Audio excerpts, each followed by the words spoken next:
राष्ट्रीय आपदा प्रबंधन प्राधिकरण यानी एनडीएमए ने अरुणाचल प्रदेश के तवांग जिले में मागो चू बेसिन में स्थित 5 मुख्य ग्लेशियर झीलों का विश्लेषण करने पर पाया कि पिछले लगभग 1 दशक में इनमें से 4 झीलों का आकार बढ़ चुका है और सबसे अधिक विस्तार सान हापो झील में दर्ज किया गया है और इन्हें हाई रिस्क ग्लेशियर झील कहा है।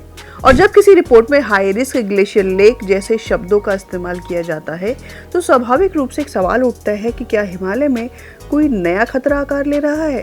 चलिए इस सवाल का जवाब ढूंढते हैं आज इस वीडियो के जरिए। दोस्तों, हिमालय के ऊंचे इलाकों में विशाल ग्लेशियर मौजूद हैं और ये केवल जमी हुई बर्फ नहीं बल्कि धीरे धीरे गतिशील बर्फ की विशाल संरचनाएं हैं। और जब तापमान बढ़ता है और ग्लेशियर पिघलने लगते हैं तो उनका पानी नीचे जमा होकर झीलों का रूप ले लेता है और इन्हें ही ग्लेशियर लेक कहा जाता है। और इनमें से कई झीलें प्राकृतिक रूप से बनी मिट्टी, पत्थरों और ग्लेशियर के मलबे के बांधों के पीछे रुकती हैं।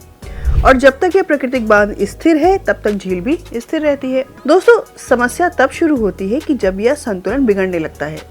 अगर किसी कारण से बांध टूट जाए तो झील में जमा लाखों घन मीटर पानी अचानक नीचे की ओर बह निकलता है और इसे ही ग्लेशियर लेक आउटबर्स्ट फ्लड यानी ग्लफ कहा जाता है। और यहीं से तवांग रिपोर्ट की इम्पोर्टेंस बढ़ जाती है। दरअसल नोएडा स्थित जियोस्पेशियल इंटेलिजेंस कंपनी सुहोरा टेक्नोलॉजीज ने आईएसआई प्लैनेटस्कोप पर इसरो के लिस-4 सैटेलाइट डेटा की मदद से 2016 और 2026 की तस्वीरों की तुलना की और विश्लेषण में पाया गया कि 5 में से 4 झीलों का क्षेत्रफल बढ़ चुका है।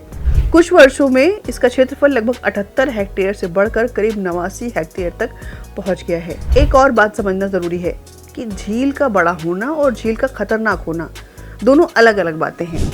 इंडियन इंस्टीट्यूट ऑफ साइंस के ग्लेशियर विशेषज्ञों का कहना है कि किसी झील के जोखिम का आकलन केवल उसके आकार से नहीं किया जाना चाहिए। असल सवाल यह है कि झील के पीछे मौजूद प्राकृतिक बांध कितना मजबूत है।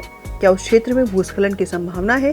क्या हिमस्खलन हो सकता है? क्या कोई बड़ी चट्टान झील में गिरकर पानी को विस्थापित कर सकती है?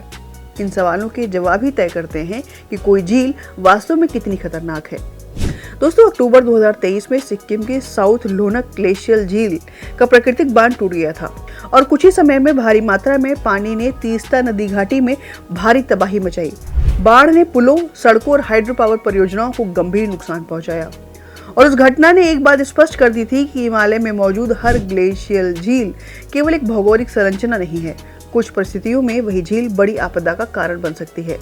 तो कुल मिलाकर वैज्ञानिक इस तरह के बदलावों पर लगातार नजर रख रहे हैं ताकि समय रहते विनाशकारी घटनाओं से बचा जा सके।